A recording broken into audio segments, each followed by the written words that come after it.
Hi there, Janet Fritz here for Galaxy Girl Creations. Welcome to my channel and welcome to a Paw Your Way Into Our Heart video combined with May I Scraplift You. Today I am scraplifting the very talented Shannon Blinn. Her Instagram handle is OneScrappyMom71. If you are interested in going and following her, I really highly recommend it. She's got some awesome stuff. I really liked this layout, and she is documenting a rainbow over Honolulu. That is her title. I am going to be documenting this dog that we used to have. He was my little buddy basically, and so he is no longer with us, and you know, they talk about the Rainbow Bridge and all of that good stuff. So I thought that this would be a perfect way to just commemorate him and to use a rainbow layout. So I have some paper from my scrap bin. I am loosely cutting an arch, and then I am distressing the edges with my awesome edge distresser from MK over at Some Assemblage Required. It is fantastic, and I know she's currently out of stock on them, but if you go and put your name down that you're interested in them, so you go to the link for that product, you put your email where it says down at the bottom where it says I don't know, it says something like, oops, I waited too long to order or something. I don't know. I can't remember. It's super cute though.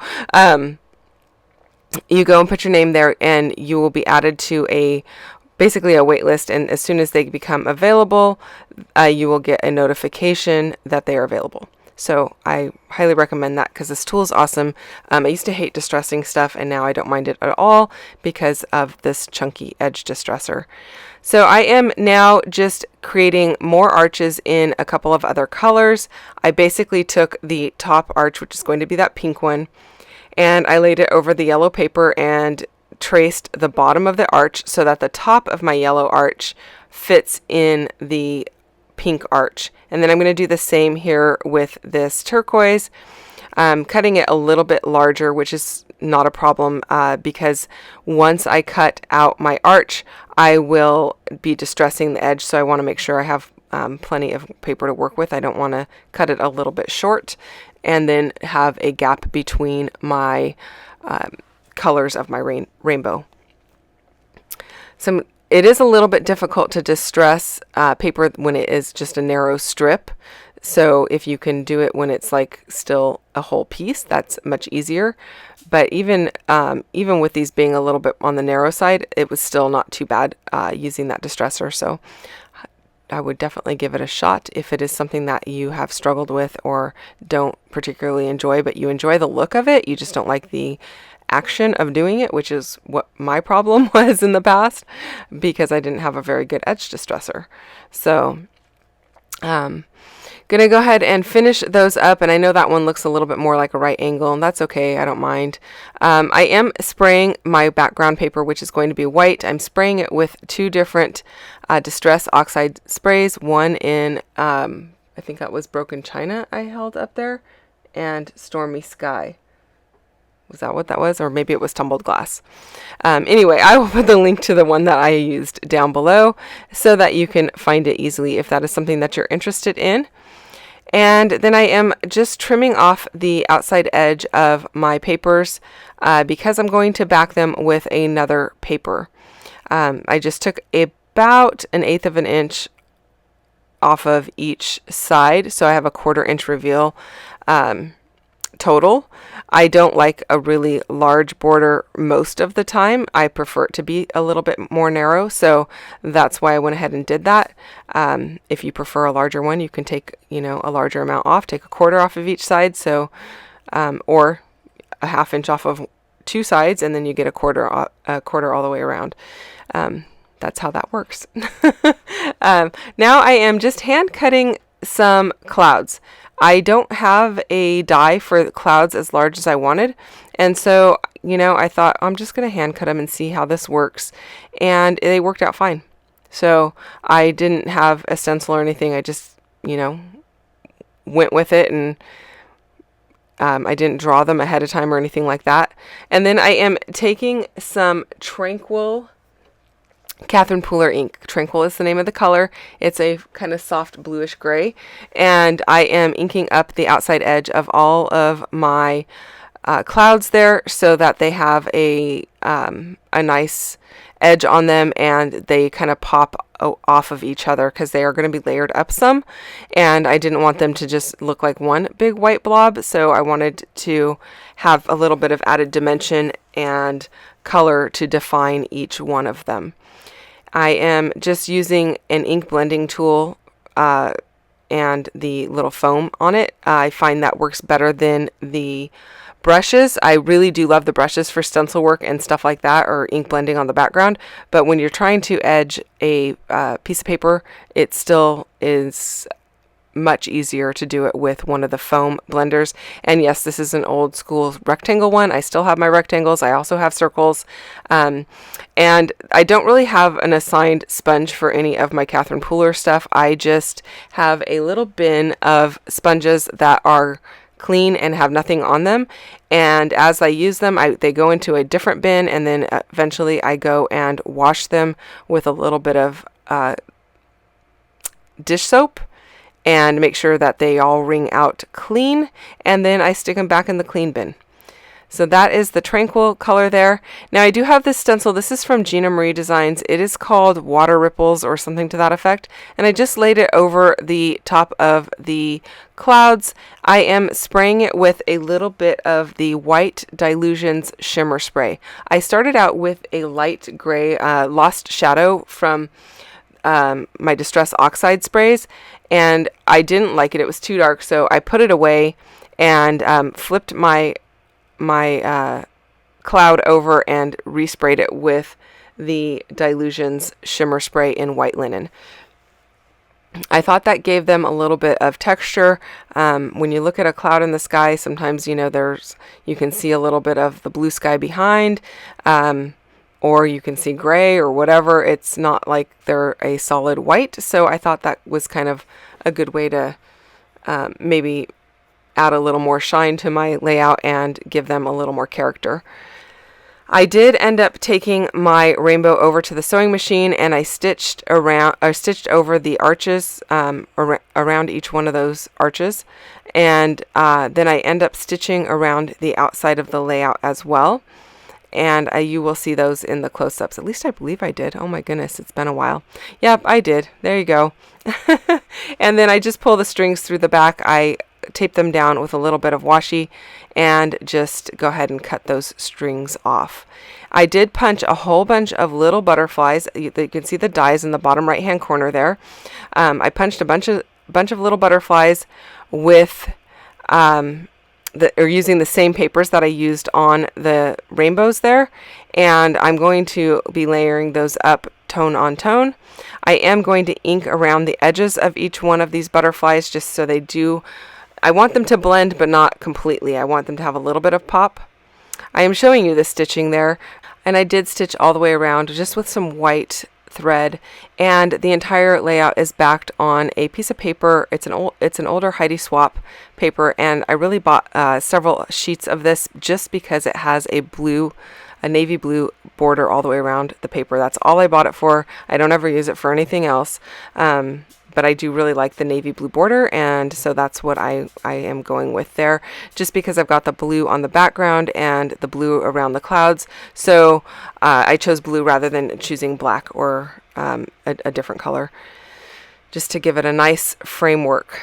Now I'm going to play around with where I want those butterflies to be. I'm going to put a whole bunch of them on my layout, and I'll end up just using like, I don't know, 3 or 4 for each color rather than the entire stack. I am gluing my clouds down. I'm popping a couple of them up onto some foam. I didn't have my phone facing the right direction. I don't know what I was thinking. And that's why I was like, why is this not fitting? It's because it was upside down.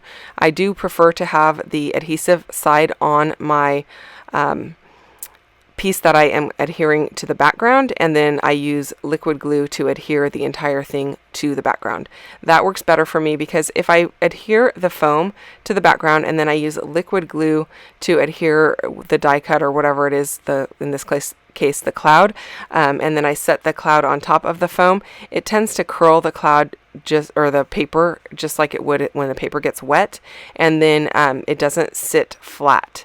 And I can put my acrylic block on top of it just like I am here, but it still ends up with a little bit of curl because it's not adhered, like there's not foam on every bit of the background. It's just some back there, or there's not foam completely covering the back of the cloud. So I find that it works better if I do it the other way. And I don't know, you can try it either way and see what works best for you. I am using just Fun Foam from Walmart, so it's pretty inexpensive and it works well for me. And then I am using Nuvo Deluxe adhesive to adhere everything down and keep it all in place. And again, using my acrylic blocks to just kind of hold everything while I work on something else. I do use those quite often, and I like to think of them as my third hand, holding something down until it sets up while I am working on something. So here I'm going to go ahead and put a bunch of these butterflies on. Like I said, I don't end up using all of them, but I end up using just a few. I am going to audition a whole bunch of them on there just to see what it looks like, and I thought it was too much. So I don't end up going that route at all. My title is going to be a rather long one. I will be working on that shortly. I don't make you sit through watching the entirety of it because it took me quite a while to get all of my alphas on there, but you will get to see what it looks like at the end, just so that you you don't miss anything. And then I will also read out what the title actually says so that you can, you will not have to necessarily read it on the screen. It might be hard to read it as I am working on it.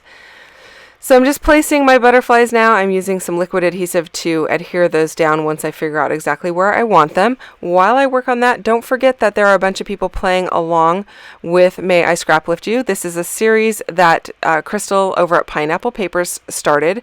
It's an awesome series, a lot of fun, and we scraplift other people, usually from their Instagram. And she comes out with a list usually in April so that we can start working on it before May. And I believe Crystal does this with a smaller group once a month over on her channel as well. It's a lot of fun. She does get prior permission from the people to go ahead and scraplift them. So we are not trying to steal any designs or anything like that. We're just trying to give them a little acknowledgement for their hard work. And, it is, I consider it an honor to be scraplifted, and so, it's a really high form of a compliment in my opinion. So hopefully they feel that way too. We also like to give them a shout out. And if you're not somebody who already follows them, maybe you can go and check them out on Facebook or even on their YouTube channel. And I do believe Shannon has a YouTube channel as well, so you can check that out. There will be a playlist down below for you, so you can go and check out all of the videos that have been released so far for this round of May I Scraplift You, and you can go and check out all the videos there. So here I am working on my title. The alphas are from Pink Fresh. They're quite old. I've had in my stash for quite a while, and I thought, oh my gosh, these are so perfect because they have all of the colors that I ended up using in my rainbow there. And I just randomly, haphazardly chose what color I wanted for each letter. There's no rhyme or reason to my choosing. My title is going to say, "No longer by my side, forever in my heart. We'll meet again at the Rainbow Bridge and we'll never be apart." So I thought that was a cute saying or poem. I know there's more to it. You can just look up Rainbow Bridge poem or whatever and it will come up. And but this was the section that I decided I was going to go ahead and use, and I thought it was perfect. So this little guy, we got him from a friend of ours. We had him for many years. He came with a trampoline. I know that sounds weird, but my friend was moving out of state and said, "I can't take my trampoline. Would you guys want it?" And it comes with a dog. I was like, okay, sure, we'll take both. And he's just a really sweet pup, and he was really my sidekick. Wouldn't go hang out with anyone else. Wanted to always be with me, and if we were out of town, he would be with my parents, or even if we were gone for just a few hours, I would leave him with my parents next door, and he would wait at the door for me. His name was Zeb, and he is very missed. I do love our current pup. She is definitely not a replacement pup or anything, but I certainly do miss this guy. So, okay, I'm going to move on because I don't want to get emotional over that. And I'm just finishing up the title here. I guess I did make you sit through all of it, but you know what? I sped it up quite a bit. I think I sped it up like 3 times as much as I normally speed up my video, so you didn't have to sit there and watch in regular time or even in real time, or even sped up a little bit, because that would take forever. Anyway, I do have a couple of these little stickers puffy stickers from Felicity Jane. One is a heart, circle with a heart cut out, and it was the same color, so I thought I'd go ahead and use that at the end of my title. And then I did sprinkle a little bit of ink over the top there, you guys. And that is it. Thank you so much for watching. If you have questions or comments, leave those down below. I'll get back to you as quickly as I can. I really appreciate the time that you spend with me, and I appreciate that you chose to watch my channel today. Again, don't forget to check out the link down below for the playlist. And if you have questions or comments, leave them down below. Also, hit the thumbs up button if you don't mind. And if you're not already subscribed to my channel, I would really love for you to subscribe to my channel as well. And hit the bell down below for notifications each time I release a new video, which is very often. So I'll see you guys again tomorrow, and I will see you soon. Bye-bye.